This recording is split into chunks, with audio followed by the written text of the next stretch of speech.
This is the This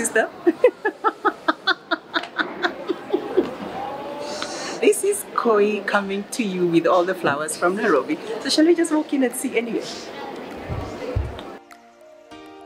Look at all this. There is color, lots of color from everywhere. Name the color, you will find it here at Nairobi Flower Show. We have over 150 exhibits. It's from 22 actual individuals or companies. We have some individuals who literally just they plan their whole year around this. This was like last minute, and I wasn't bothered. I was so busy with Diwali and everything. And then Monday at 5 minutes to 5, it was even I said, if it's too late, it's fine. If it's not late, then I want to end it. Yes. But this was nice, because then I wouldn't have known there's a giant. This is a giant. It's a giant maidenhair. We have, I think it's 16 sections, and we have between 4 to about 8 categories within each section. So there's well over 150, 160 different categories.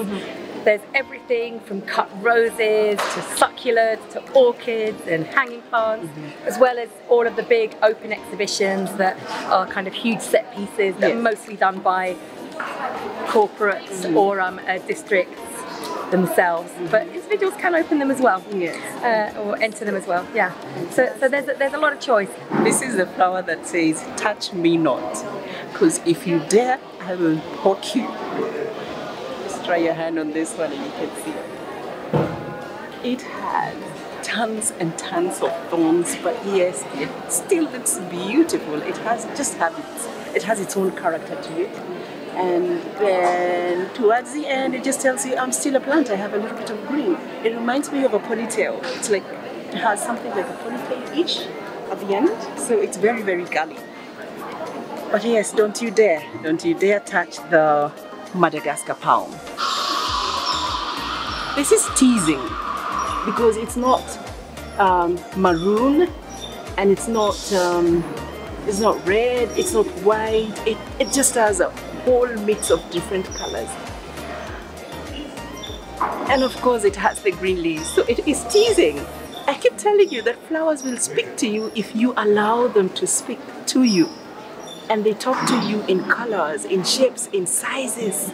And the best large bloom in my garden, clearly it is huge, it's massive. And what do we call it? Oh, Dutchman's pipe. The Dutchman's pipe. That is this flower. Oh. I should be looking for the owner of this flower so that I can see when it is freshly in bloom, what it looks like. But it looks like it's something that is worth looking at. Yes, it must be the largest in the show. I'll find out. I have met someone else who is also a flower enthusiast.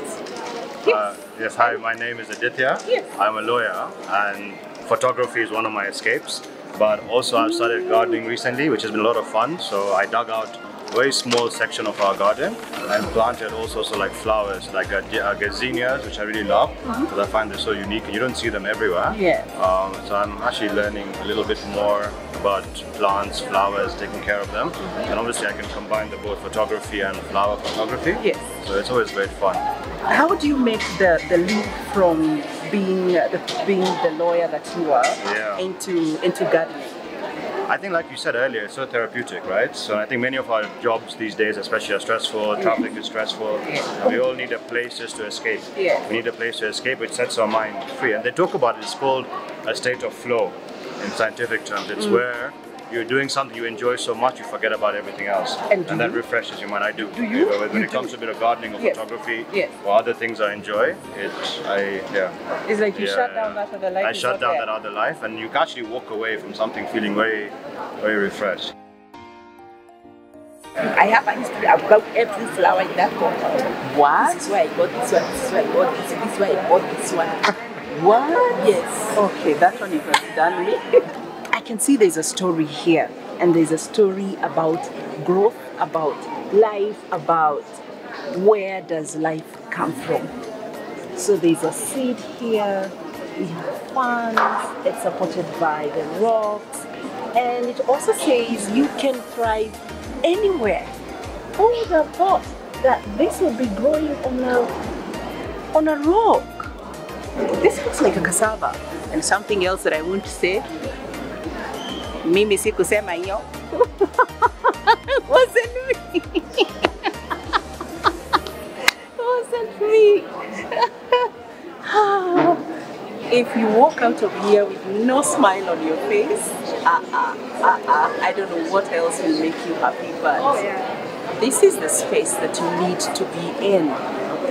I'm a permaculture designer, and we basically work in organic landscaping. We use all natural methods to keep our gardens nice and lush, which actually work in harmony with nature rather than working against nature. I also notice you have something magical that goes into the soil and it helps the grass.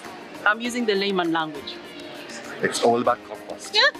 We probably make the best compost available in Kenya, and it's aerobic compost that goes through a hot composting system, and we probably have the most amount of beneficial bacteria and fungi in our compost. I like the beneficial part. A lot of people think bacteria and they think bad, right? Yes, exactly. 98% of the bacteria is beneficial, it's only 2% that's bad. So we don't need to kill everything that we see. Kill. But that's what fertilizer does. Yes, You think exactly. fertilizer is going to go into your soil Yes. and actually help the plant, but you're actually killing the whole ground life who's there to feed your plant. So, As a plant lover, as a flower lover, as a flower enthusiast, then I should be very worried if I am using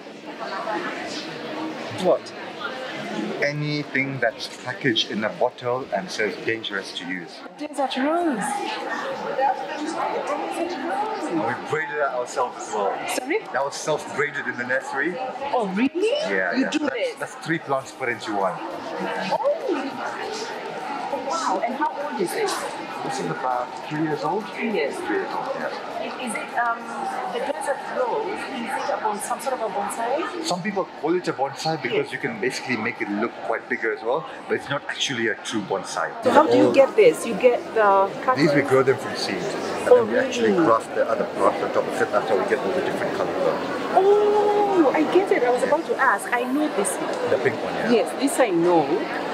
But these ones I haven't seen. So you Yeah, have they're some so magic cool. fingers right Thank there. you. These are really good to keep indoors, and they work really well as a feng shui plant. So 2 represents love. Each number has a different meaning to it as well. Oh, really? So 5 represents your whole 5 elements in life. The only one that you shouldn't keep is 4. 4 is very unlucky. I feel like I can just carry the whole of this. If I want to grow petunia, they would grow best in what weather? Outdoor. Outdoor? Sunny. Yeah. Not very dry. Not very dry. Not very dry. No. But you can water them, so it's all. Do you know when I say dry? Marsabit. No. So I cannot very take dry. I can't take my petunias there. No. But I can go to where? Kajiado. Kajiado, yeah. Fika. Somewhere with more favorable moisture. Okay, so there's some bit of humidity. Yeah. And they will thrive as long as I give them water. Super. Is this a miniature type? No, it's not a miniature. It's just that this is how it starts. Oh, I have a huge one. Yes, but this is how they start. Okay. Yes, so after Christmas, because Yes. technically it is for Christmas. Yes. After Christmas, we recommend you put it plant outside Okay. in part sun, part shade. Oh, Yes. all right, lovely. Yeah. I understand you have a program for kids. Yes, we do. Obviously, this is our Yes. conservation, Yes. future generations. Because we believe the roots of conservation is teaching the young children. Let's adopt our pondo tree, our indigenous pondo tree, and make it our Christmas tree. Beautiful. It's beautiful. It has Yeah. I go out telling people I talk plants, and for a reason. My husband got spinodeural arteriovenous fistula that nearly paralyzed his feet. The only thing that made me feel sane or come back to myself because of all the pressure for the plants. And I'm telling people from heart that plants, they do have something. They do have something. They are so therapeutic. Come and see the fans, they're on steroids. Oh my wow, flowers. What do you give them? What do you give them? Because they look so beautiful. Just being in the middle of all the flower enthusiasts has just made my day beautiful. I've never been in the Garden of Eden, but it just looks. How do you see? I wish to really. You know, the Garden of Eden, I think there's speed, there's love, everything is good. Eh? Yes. Yeah.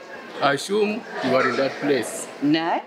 Thank you so much, KHS Nairobi Flower Show, for giving us such a wonderful experience and an exciting day.